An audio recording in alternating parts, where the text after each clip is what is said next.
Workforce Resilience, a vision from leaders. Today, we are going to discuss together with Fouad Bajali, CEO of IG Bank, on how COVID-19 has impacted his people over the past months and discuss this key topic of workforce resilience. Hello, Fouad. How are you doing? Hi, I'm great. Thanks for having me. Fouad, can you tell us in a few minutes who you are? What is IG Bank doing?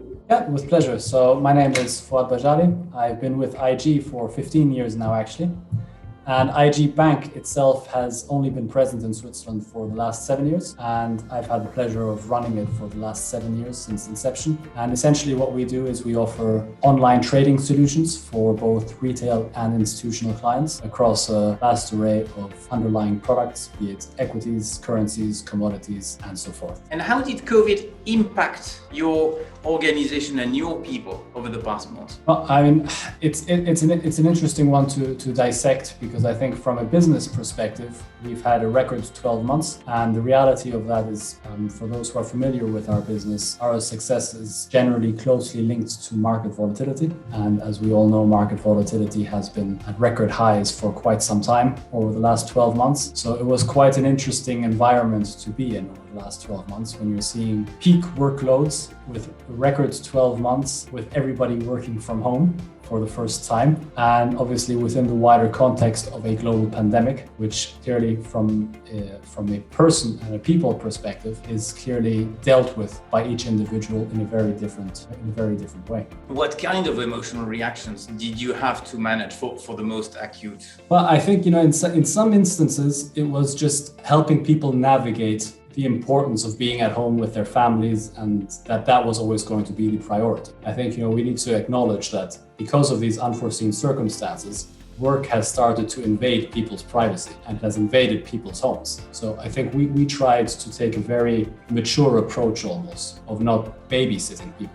Just telling people, you do what you need to do. And if you have any struggles or you're struggling to get anything done from a work perspective, let us know and we'll work around that. And that was that almost personalized approach that we've taken with pretty much all of our staff. And I think that is something that I think people appreciated greatly. And I think that also helped people not only acknowledge the situation, but also work through that situation, especially as, during the harder periods over the last 12 months. So positioning the employer as an enabler, a facilitator of the workforce. Here in Switzerland, we're just one of the many entities and one of the many countries where IG has a presence. But if I think about what our global HR team has done over the last 12 months, it's been absolutely sensational. The way I almost describe this to friends and family is we have our intranet like every other company has, but it's become almost over the last 12 months like our internal Facebook, Instagram communication system also, where people are starting to share what they're doing, how they're living their life under lockdown. It's become a much more connective environment in that sense. And I think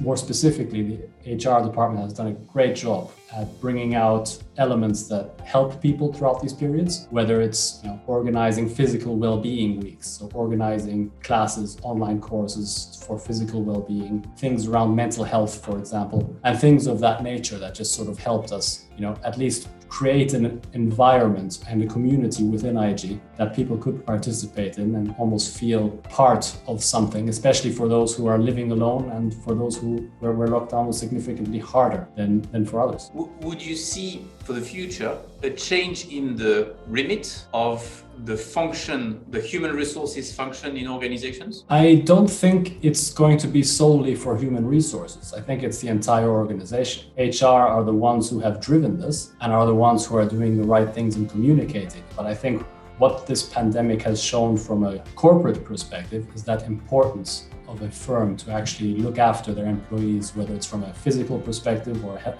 mental health perspective or any of the other elements that we can think of. And I think that becomes something that a corporation needs to embody and needs to transmit to its staff. So I think it's not just an HR function, but I think it is part of the corporate culture. And I think historically, I've been here for 15 years now with IG. We've always been a company that has focused very much on employee well-being. So before mental health was even a big topic, it was something that IG was doing things about. Things like physical well-being as well, which I've mentioned before, is also something that has always been pushed within IG's within IG's framework to ensure that people are getting the right levels of exercise, or we are making counseling available for people as well, and things of that nature, that I think is something that IG has always tried to do, and I think that has obviously become much more apparent over the last 12 months. Do you see the perception of health topics changing within organizations, generally speaking, in the near future? I definitely think so, and that's why I think I'm slightly biased, because I'm very much in favor of how IG have been dealing with this historically. But I think this may have been a significant eye-opener for a lot of firms that maybe didn't have this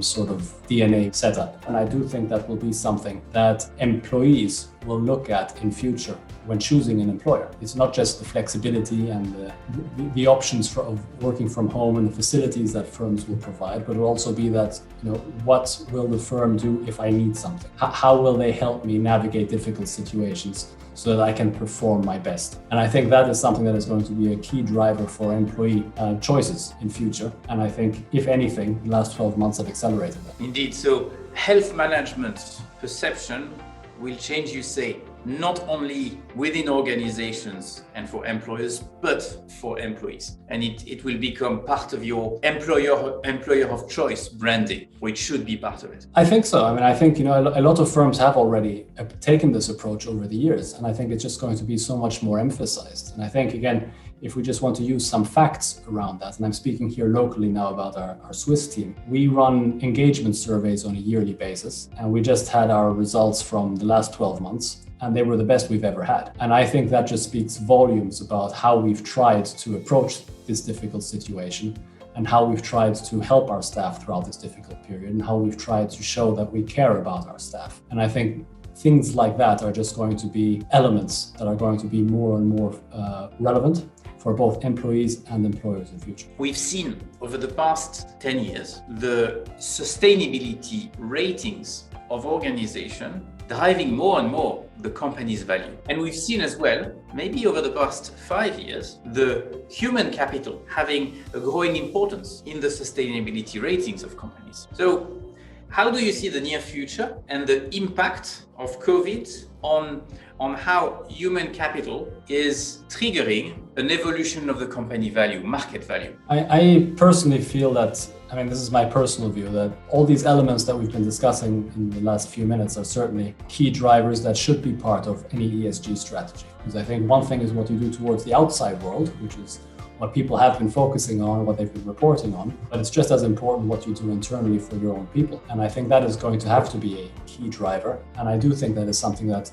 should become part of corporations' ESG strategies and reportability. And I think that is definitely something that I feel will come to light and will probably be part of ESG strategies everywhere on the back of the last 12 months. How do you see organizations addressing these new ways of reporting? How shall they get organized to report better on what they do for their staff and how they address their staff health? If I think about us specifically as a firm, I think it's quite easy to demonstrate what we are trying to do for staff because of the options that we make available, be it around courses for dealing with stress, or courses or well-being courses, or financing things like gym memberships and physical activities, or making lines available for staff to call around mental health and have a personalized service around things like that, which are all things that are very easy to demonstrate and are readily available and accessible for staff. And then in terms of demonstrating the actual validity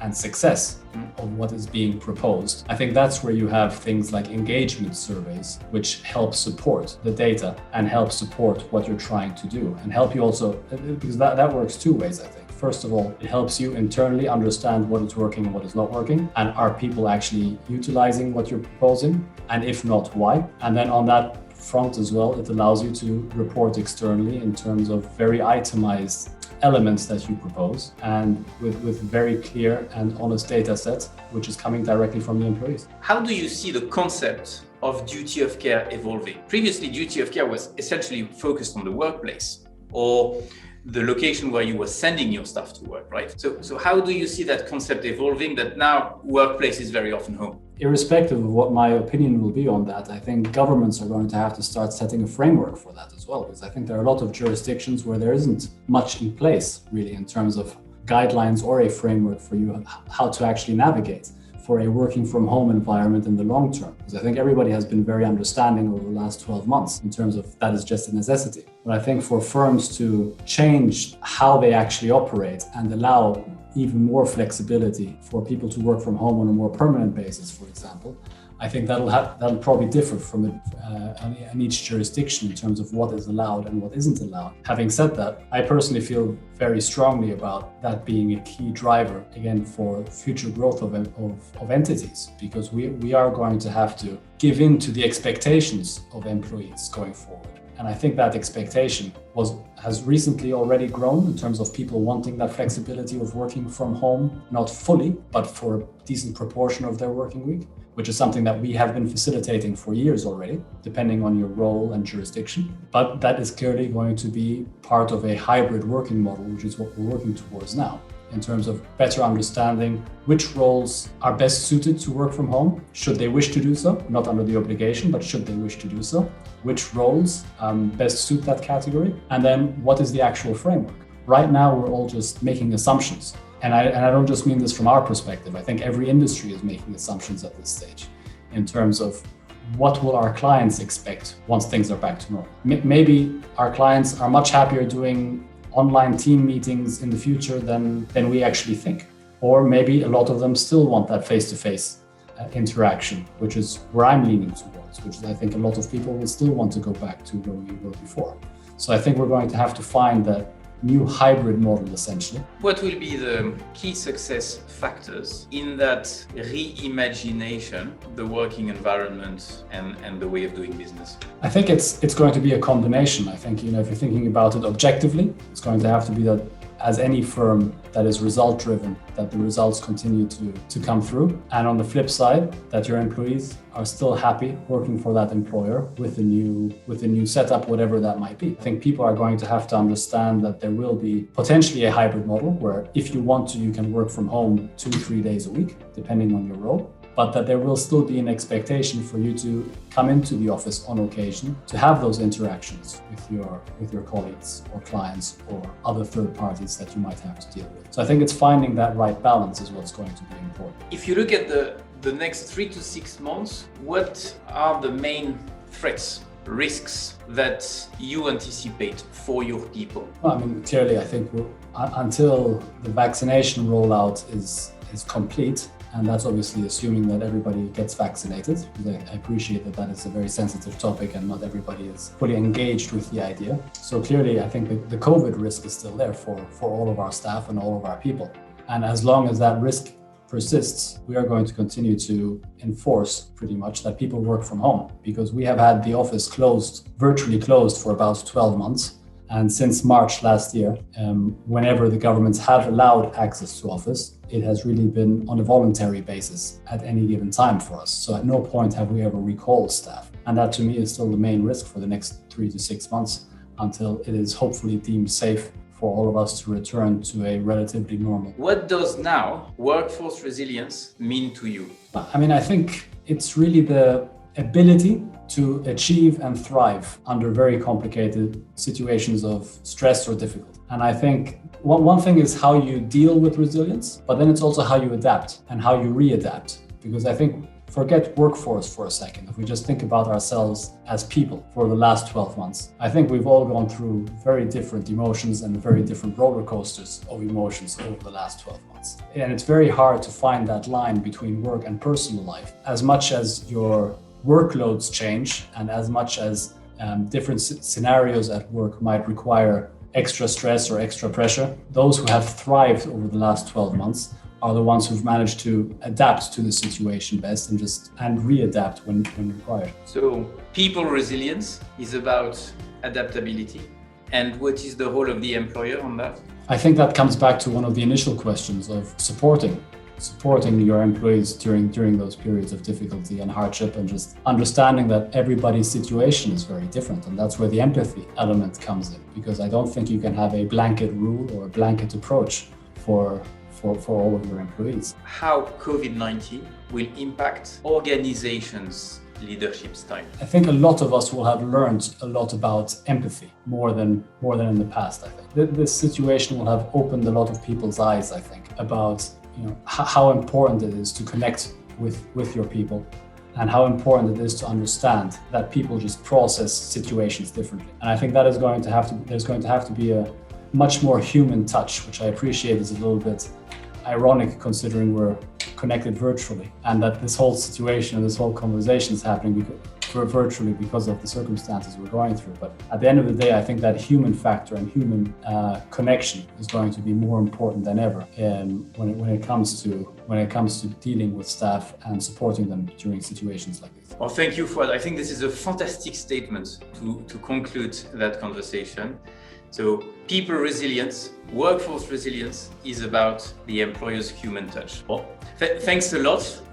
We wish you all the best, to you, to your team, to IG Bank. Thank you very much, Fouad. Thanks for having me. It's a pleasure.